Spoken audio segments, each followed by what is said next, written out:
Hello दोस्तों, कहानियों का दौर चैनल में आपका स्वागत है। हमारी आज की कहानी है संघर्षी जीवन है। इस कहानी में हम सुनेंगे कि बिना संघर्ष कुछ भी हासिल नहीं किया जा सकता। तो चलिए कहानी शुरू करते हैं। एक बार एक किसान भगवान से बहुत ही नाराज हो गया। किसान बहुत मेहनती था। बहुत मेहनत से वह खेतों में अनाज उगाता, उसकी देखभाल करता, पर अक्सर उसकी फसल खराब हो जाती।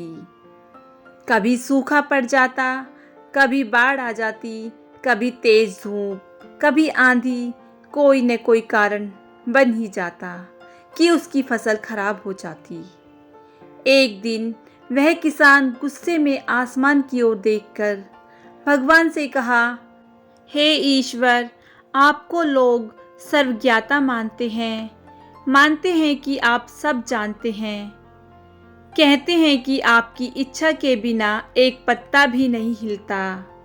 पर मुझे तो लगता है कि आप छोटी से छोटी बात भी नहीं जानते।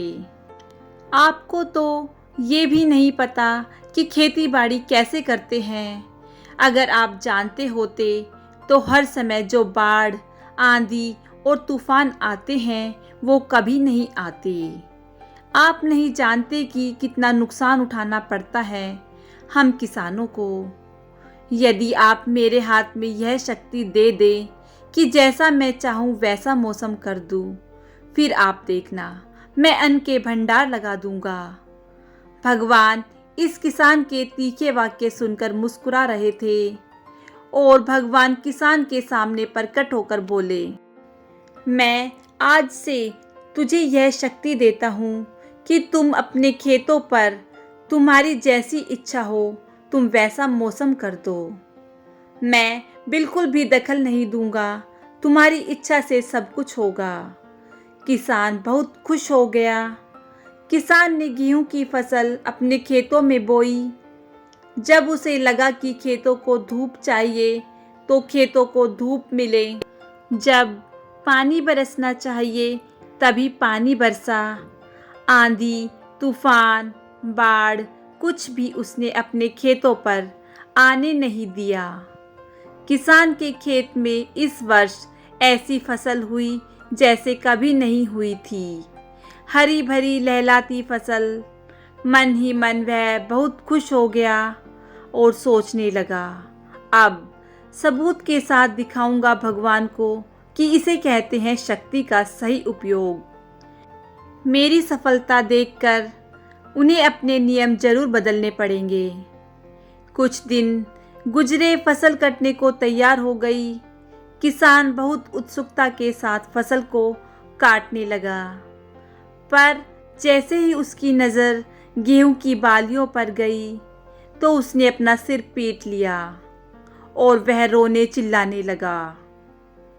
गेहूं की एक भी बाली के अंदर गेहूं का दाना नहीं था। सारी बालियां अंदर से खाली थी। किसान बहुत दुखी हो गया। उसने भगवान को रोते हुए फिर पुकारा, हे प्रभु, तुमने मेरे साथ ये क्या किया? क्या तुमने मुझे कोई सजा दी? भगवान बोले, पुत्र, ये तो होना ही था। तुमने पौधों को संघर्ष करने का मौका ही कहाँ दिया। ना तो तुमने उन्हें आंधियों से जूझने दिया, ना तेज बारिश सहने दी और ना ही धूप में तपने दिया। एक भी चुनौती का सामना तुमने उन्हें नहीं करने दिया। इसलिए सारे पौधे अंदर से खोखले रह गए। जब आंधी, तूफान, तेज बारिश और धूप पड़ती है तभी ये पौधे अपने अस्तित्व को बचाने के लिए संघर्ष करते हैं। और इसी संघर्ष से एक बल पैदा होता है जिसमें शक्ति होती है, ऊर्जा होती है। और यही ऊर्जा पूर्ति तेरे गेहूं के दानों की तरह जो नहीं फूटी, तूने उन्हें कठिन परिस्थितियों से गुजरने नहीं दिया, जिनसे उनके अस्तित्व का जन्म होता। इसलिए सारी बालियां खाली हैं, इसमें एक भी गेहूं का दाना नहीं है, क्योंकि तुमने अपने पौधों को संघर्ष करने का मौका ही नहीं दिया। दोस्तों, कोयले का टुकड़ा तभी हीरा बनता है जब यह उच्च दाब और ताप की मुश्किल परिस्थितियों से गुजरता है। इसी तरह हमारी ज़िंदगी में कोई संघर्ष ना हो, चुनौती ना हो, तो हम भी गेहूं की बालियों की तरह खोखले रह जाएंगे। संघर्ष से क्यों बचें? संघर्ष ही तो जीवन की आत्मा है। जितना कठिन संघर्ष होगा, उतनी ही शानदार जीत होगी। इस कहानी से हमें यही सीख मिलती है कि बिना संघर्ष किए कुछ भी हासिल नहीं किया जा सकता। किसी ने सही कहा है, जिंदगी जीना आसान नहीं होता, बिना संघर्ष कोई महान नहीं होता। जब तक ना पड़े हथौड़े की चोट, तब तक पत्थर भी भगवान नहीं होता। दोस्तों, कैसी लगी आपको ये कहानी? मुझे कमेंट करके ज़रूर बताइएगा। अगर आपको ये कहानी अच्छी लगी हो तो इस कहानी को लाइक कीजिए, शेयर कीजिए और मेरे चैनल को सब्सक्राइब कीजिएगा। कहानी सुनने के लिए बहुत बहुत धन्यवाद।